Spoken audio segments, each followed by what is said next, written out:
እሺ የእግዚአብሔር ስም የተባረከ ይሁን። አሜን። አባቶች እንኳን አደረሳችሁ፣ እንኳን አደረሰን። እንግዲህ አባትነት በመጽሐፍ ቅዱስ እንዴት ነው የሚሆነው በሚል አንድ እንግዲህ ቅድም ቴክስት አድርጌላችሁ ነበር። አንድ ክፍል ነው የመረጥኩት። መጽሐፈ መሳፍንት ምዕራፍ 11 ገለዳዊውም ዮፍታሔ ጽኑ ኃያል ሰው የጋለሞታ ሴት ልጅም ነበረ። ገለዓድም ዮፍታሔን ወለደ። የገለዓድም ሚስት ወንዶችን ልጆችን ወለደችለት።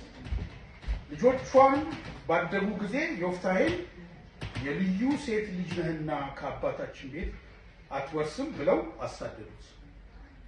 ዮፍታሔም ከወንድሞቹ ፊት ሸሽቶ በጦብ ምድር ተቀመጠ።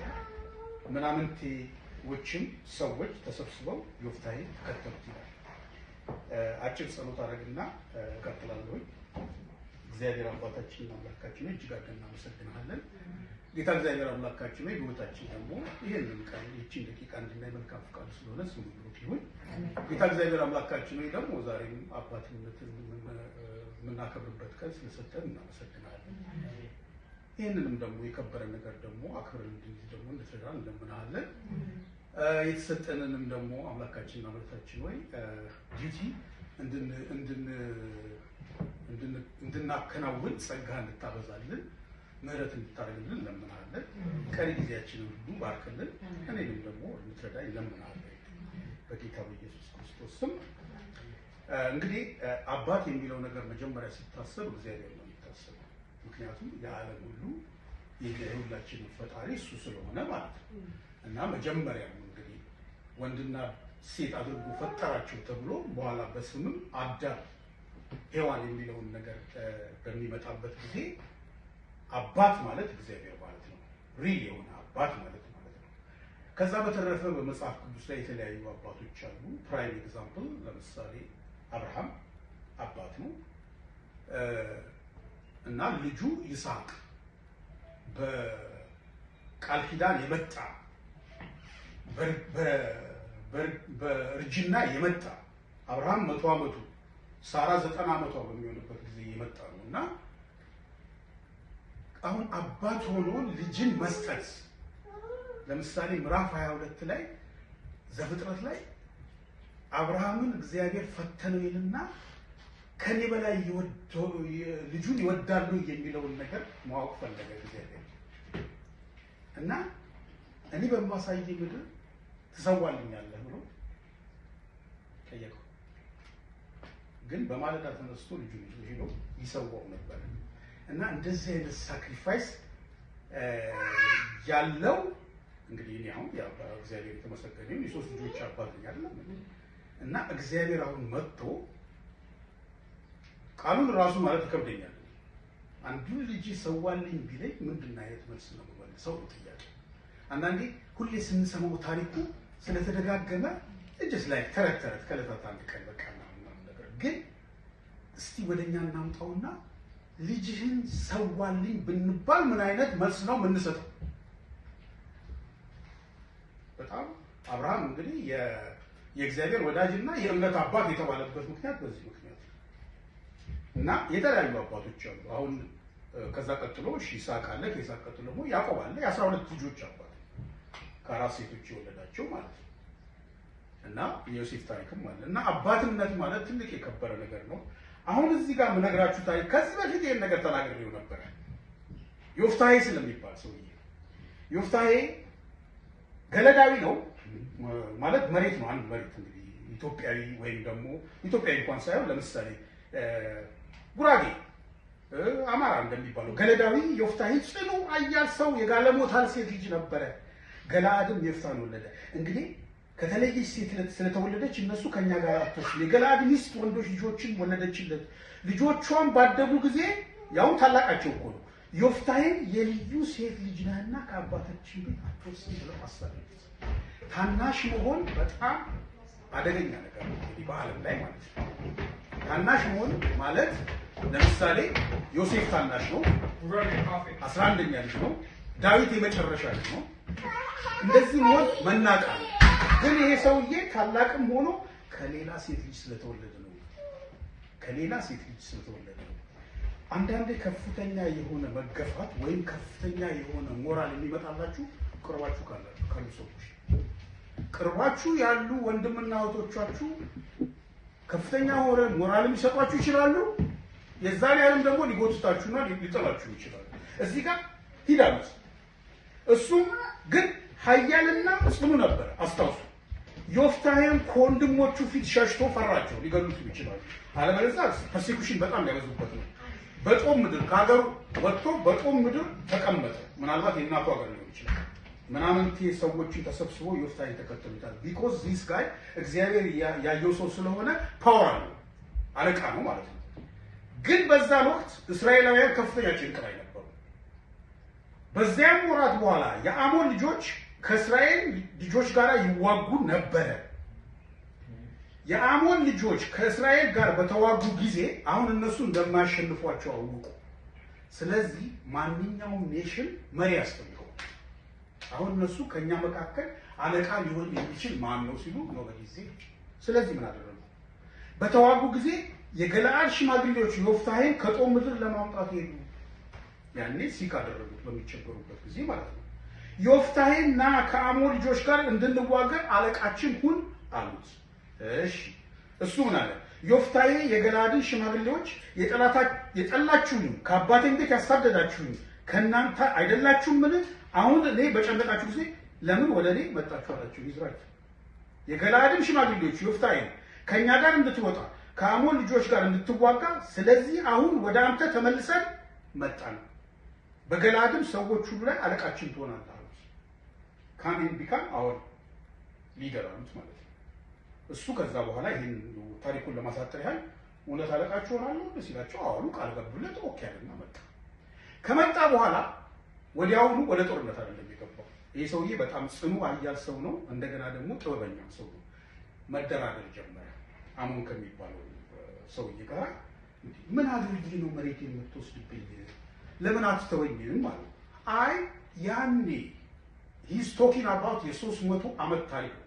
ያኔ እስራኤላውያን ከግብፅ በወጡ ጊዜ የእኛም መሬት ወስደው ነበረ አሉት።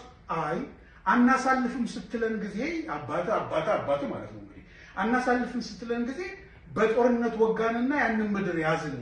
ለ300 ዓመት ያዝነው ምድር ለምን ልቀቁ ትለናለህ? አልወሰንብንም፣ አልበደልንብህም። በምድር ላይ ያለ ነገር ነው። አሁን ለምሳሌ አንድ ቀን እኔ በቅርብ ጊዜ አንድ መጽሐፍ ይልካልኝ ለጠፍኩት ቴሌግራም ላይ ወይም ፌስቡክ ላይ ብቻ። እዛ ላይ የኢትዮጵያ ካርታ አለ የድሮ። አሁን የሆነ ኤርትራዊ ምናምን መጡና ይሄ ካርታ እኮ የእናንተ አይደለም ምናምን ነገር አለ። አይ እንደዚህ ማለት አይቻልም። በአንድ ወቅት ሚኒሊክ ያንን ምድር ይዘውት ነበር፣ ኢትዮጵያ ነበር በቃ። እና አሁን ለምሳሌ ስም መጥቀስ አያስፈልግም፣ ግሪንላንድን መውሰድ እንፈልጋለን እያለ በጉልበት የተወሰደ ነገር በቃ ይቀራል። ክሪሚያን ወስዷል ፑቲን አይደለም እንዴ? ስለዚህ በአንድ ወቅት የነበረ ነገር ስለሆነ አሁን ለ300 ዓመት ይሄ ምድር የነበረ ነው። ኧረ እባክህን ያልደረስኩብህም ለምን አትተወኝም አለ። አልሰማም፣ ሰውዬው አልሰማም። ስለዚህ ይሄ ሁሉ ታሪክ ካለፈ በኋላ ቁጥር 28 ነገር ግን ዮፍታሔ የላከበትን ቃል የአሞን ልጆች ንጉሥ አልሰማም ማለት በራሱ ላይ እንግዲህ አሁን ይሄ ከእግዚአብሔር ጋር ያለ ሰው ስለሆነ አደገኛ ነገር ነው። የእግዚአብሔርን መንፈስ በዮፍታሔ ላይ መጣ።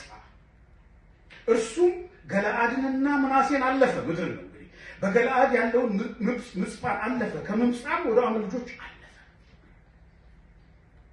አሁን አንድ ስህተት ይሰራል እዚህ ጋር እንግዲህ ዮፍታሔ እንግዲህ እግዚአብሔር መንፈስ መጥቶበታል። ይሄ ሰውዬ ሌላ ኮንፈርሜሽን ፈለገ። በእውነት የአሞን ልጆች በእጄ አሳልፌ ብሰጠኝ ለእግዚአብሔር ነው እንግዲህ መሐላ ነው ያደረገው። ከአሞን ልጆች ዘንድ በደህና በተመለስኩ ጊዜ ሊገናኘን ከቤቴ ደጅ የሚወጣውን ማንኛውንም ማለት ለእግዚአብሔር ይሆናል ለሚቃጠል መስዋዕት አቀርበዋለሁ ብሎ ለእግዚአብሔር ስለተሳለ ያሱፊሽ ስለተሳለ ኦኬ። ዮፍታሔም ሊዋጋቸው ወደ አሞን ልጆች አለፈ፣ እግዚአብሔርን በእጁ አሳልፎ ሰጣቸው። ይሄ እንግዲህ የድሮ ቋንቋ ነው ማለት አሁን በሲቅድ እንዳደረገችው በቃ ቃላት ነው። አሳልፎ ሰጣቸው ማለት ድልን ሰጠው ማለት ነው። ከኤሮምም እስከ ሚኒት እስከ አቤል ካሪም ድረስ 20 ከተሞችን በታላቅ አገዳደል መታቸው። የአሞንም ልጆች በእስራኤል ፊት ተዋረዱ። ኦኬ አሁን ወደ ወዳደረገው ነገር እንመጣለን። ዮፍታሔም ወደ ቤቱ ወደ ምጽጳ መጣ። እነሆ ልጁ ከበሮ ይዛ እየዘፈነች ልትገናኘው ወጣች። ለእርሱም አንዲት ብቻ ነበረች። ከእርሷም በቀር ወንድ ወይ ሴት ሌላ ልጅ አልነበረው። እሺ እርሷን ባየ ጊዜ ልብሱን ቀዶ አወይ ልጄ ወይ ወደ እግዚአብሔር አፌን ከፍቻለሁና ከዚያው መመለስ ዘንድ አልችልምና በጣም አዋረድሽኝ አስጨነቅሽኝም አላት። እኔ በሆን ኖሮ ምን አደርጋለሁ ነው ጥያቄ። አሁን እኔ በዮፍታሔ ቦታ ሆን ይሄን ነገር ካደረግክልኝ ማንኛውም መጀመሪያ የወጣውን ነገር ስል አንዱ ልጄ ሲመጣ ምንድን ነው ማለት ነው?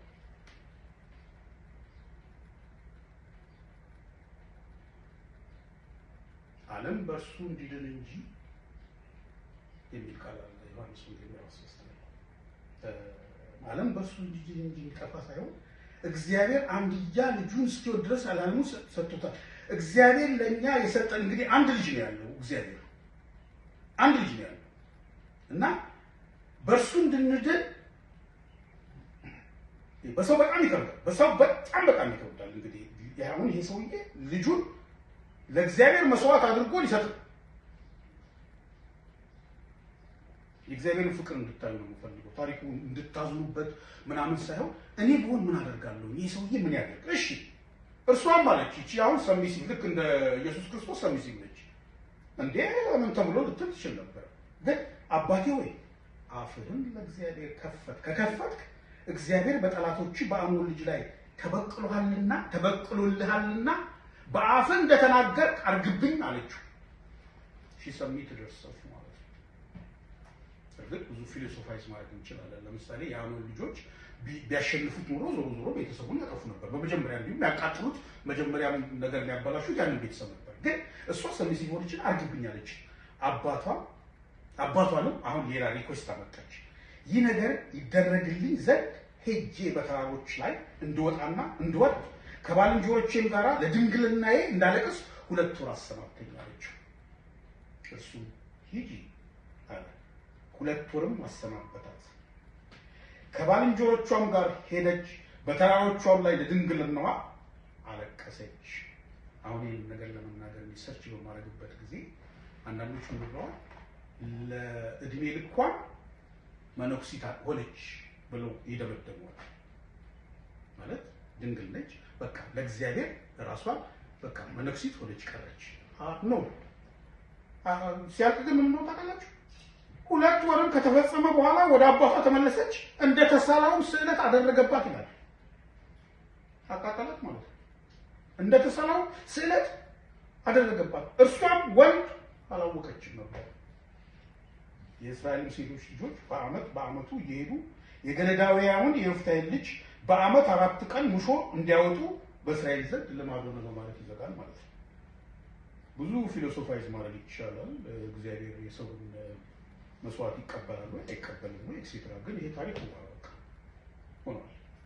አሁን ኢየሱስ ክርስቶስ ቾይስ ነበረው መስቀሉ ላይ አለመሞት እና እዛ ላይ በነበረበት ጊዜ እጅግ በጣም ከፍተኛ የሆነ ጭንቀቱ ስለነበረ አምላኬ ወይ ለምን ተውከኝ ብሎ ሁሉ ጮኸ። እና እሱም ቢሆን ምንም ማጥያት የለበትም። ከዚህ ይቺ እንግዲህ ንጽህና ነው የሚያሳየው እንግዲህ እንትን መሆኗ ድንግል መሆኗ እና የእሱ ምልክት ነች። እንዲሁ በምልክትነት ብናስበው ዮፍታሔም እንደ እግዚአብሔር ብናስበው ማለት ነው። ነገር ግን መጨረሻ ላይ ኢየሱስ ክርስቶስ የኔ ፍቃድ ሳይሆን ያንተ ፍቃድ ይሁን ብሎ ራሱን ሰጠ። ግን እግዚአብሔር ምን ያህል እንደሚወደን በአንድያ ልጁ ምን ያህል እንደጨከነና መስዋዕት አድርጎ እንደሰጠ እንድታስተውሉ ነው ይሄን ነገር የምነግራችሁ።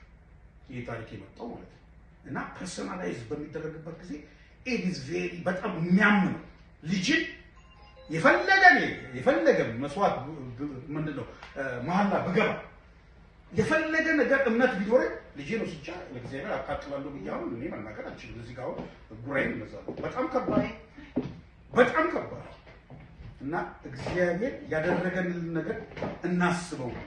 አባታችን እግዚአብሔር ያደረገውን ነገር እናስበው ለማለት ነው። በነገር ሁሉ ተባረኩ። በጣም አመሰግናለሁ።